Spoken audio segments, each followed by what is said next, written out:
Rightio, Luke. Well, thanks for joining us here today at the Inner Sanctum. I guess the first question we've really got is how are the feelings and the nerves heading into such a big fight next week? Same as every time, mate. I get nervous before I get the butterflies going. A bit more comfortable this time because I don't have to diet so hard because it's the weight division up. But yeah, I treat all my opponents the same. Put them right up there like I'm fighting against the world champion, and don't let anything easy, if that makes sense. Don't take them lightly. You just sort of mentioned then you are jumping up in weight, heading up to super welterweight. How have you found that adjustment so far? Yeah, great, much better. Feels stronger. Obviously easier to make weight. I've only got a few kilos left to shred, which is usually not that simple when I'm at welterweight, which is going to be, I think, is going to be my biggest advantage in this fight, just not having to cut weight so hard. So only 5 months ago I was fighting at 66. It was sort of a bit of a surprise to you. You know, it's you're coming off a loss last time around, but you're moving up a weight. Get offered a WBC title fight. Was that sort of a shock to you in the way you sort of saw your career panning out? Yeah, I assume so, but more because it means that I can be beaten. And it's not as much of a risk of a fight to take. See, by me losing that last fight, it makes other people feel that I'm not a machine, or and I am beatable. And but I had a really good fight camp going in the last fight. We've kept the same fight camps similar to this one, except like I said, it's not going to be so hard on the body cutting the weight division. Yeah, and just sort of speaking about that camp. Took a trip to Melbourne and sparred with Michael Zerafa. How was that experience for you, and what sort of lessons did he pass on to you both in and out of the ring? Yeah, he was really good, and I guess the way he's just such a gentleman. His trainers, they make you feel welcome, they make you feel warm in the gym. After the round, you obviously tap gloves. Thanks. He was really good to learn, know where I am.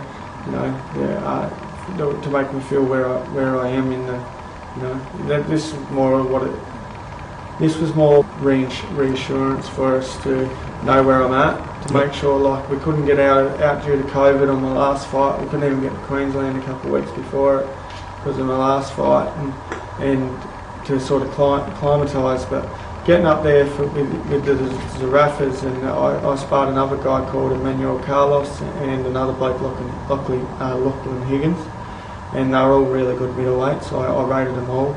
I actually think Zerafas was the #1 middleweight in Australia, obviously, and he was really good to learn from and to box against. Speaking of other good fighters around this weight class, your opponent's a pretty well-credentialed guy, Joel Camilleri. He's fought the guy likes of Tim Tszyu, guys like that, Dwight Ritchie before he passed. As sort of an outsider looking at him, he's a bit of an awkward type. He keeps that lead hand down, he moves his head quite a bit. What do you make of him as a fighter and his craft in the ring?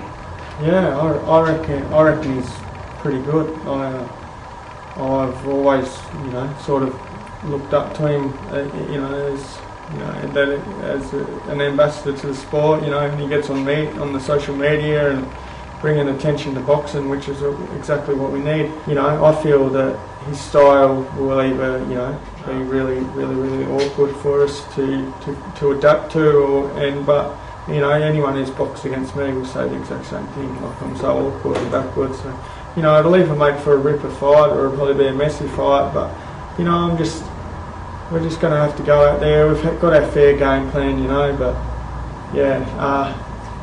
we're just working our hardest and not saying no to any fights. That's the main thing we're making sure of. Like, we don't say no to anyone. It is a big opportunity, and opportunities like this don't really come around for people from Tasmania, and specifically the northwest coast, like sportsmen up here, and sportswomen, I should say.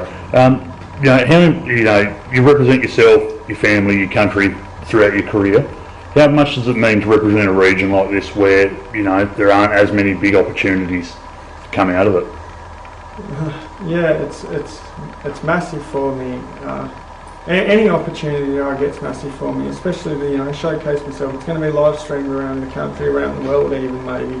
But I just Angelo De Carlo giving me this opportunity is like great, like incredible. We went out for dinner with him last time. We were down for my last fight, and you know, he was just an absolute legend. Like, it wasn't he, fella, it was great. Yeah. And honestly, like, for representing Tassie, going up there, and you know, I honestly think that this is a 50-50 fight. Like, Yeah. you know, I don't feel like I'm the underdog. I don't feel like he's the underdog. I just think that this is just a really, really, really good matchup. Probably one of the best matchups I've ever had. And just sort of on that fight to finish, what do you think we can expect from the bout on the 15th of May? I'm just going to take it round at a time. Yeah. And whatever happens, happens. I'm giving it my everything. That's all that I can say that you can expect. I'll just give it everything I got. Awesome. Well, we all look forward to seeing it. Luke, thanks for your time and joining us here today at Inner Sanctum. Thanks, Liam. Cheers, mate.